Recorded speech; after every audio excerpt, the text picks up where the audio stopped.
September 26th. Amen, and God give us a good night and good sailing. May the ship make a good passage, Sir Captain, and good company.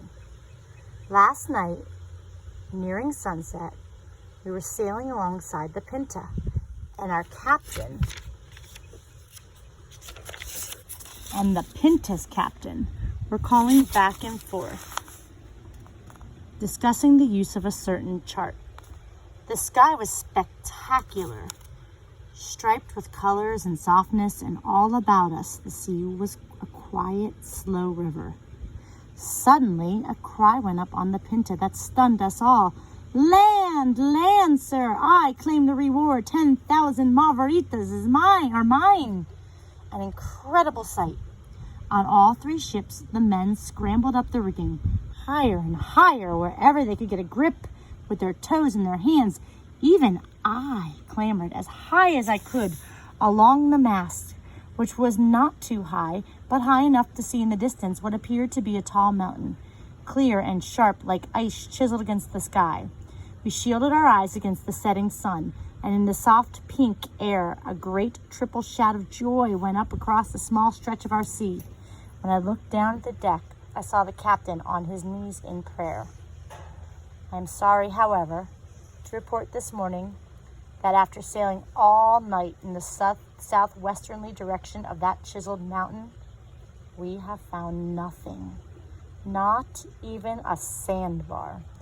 It had just been a squall cloud on the horizon at sunset. Nothing more, nothing less. Everyone is quiet. There is still a chance for each of us to win the reward. September 30th.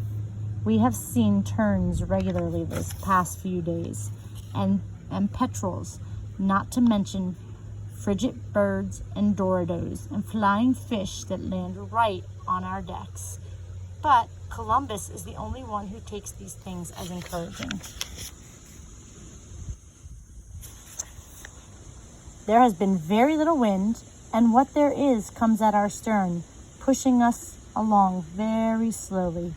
The men are bored and restless, with not much to do. They are cleaning and trolling for fish, and cleaning and checking gear, fishing, cleaning, and always constantly scanning the western horizon for their pile of the 10,000 marvidas.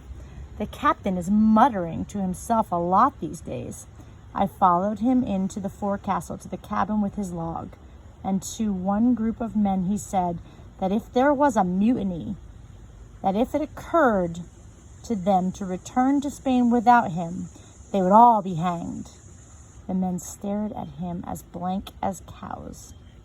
To the next group of men he promised gold nuggets and gold blankets, gold rings and gold bowls. He boasted to them that we have surpassed the record.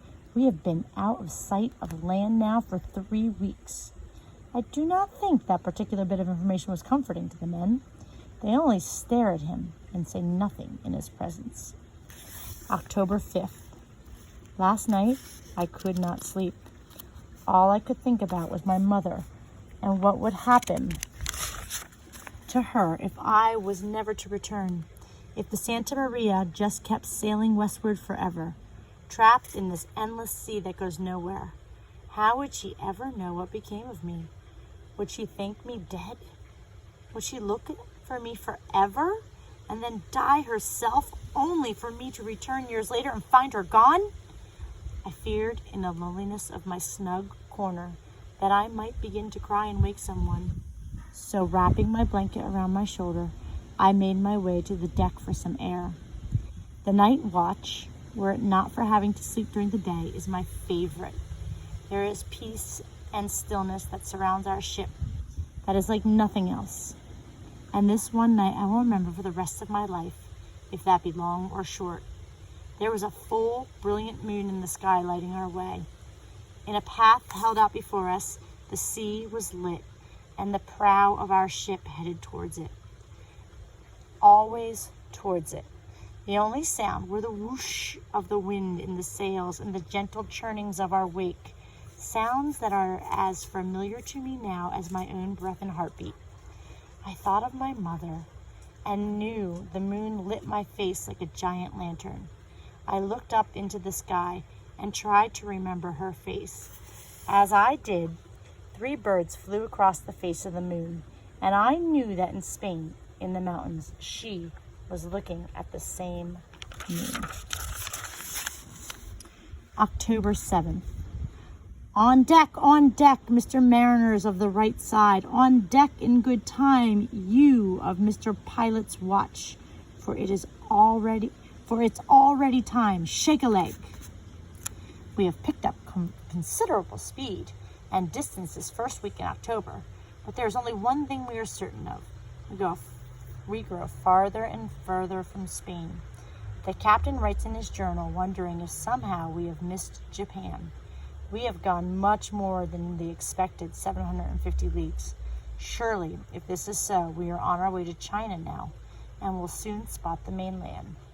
This morning there was another false cry of land, this time from the Nina.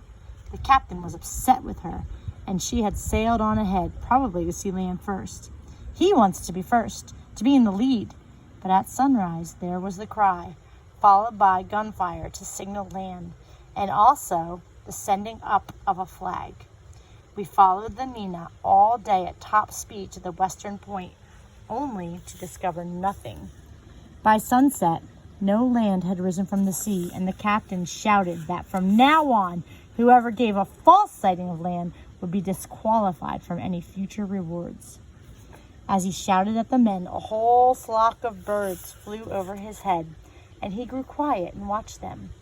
We all watched them disappear into the southwest. "Alter course," Columbus said, suddenly calm and assured. "West, southwest. We'll follow them to their nests."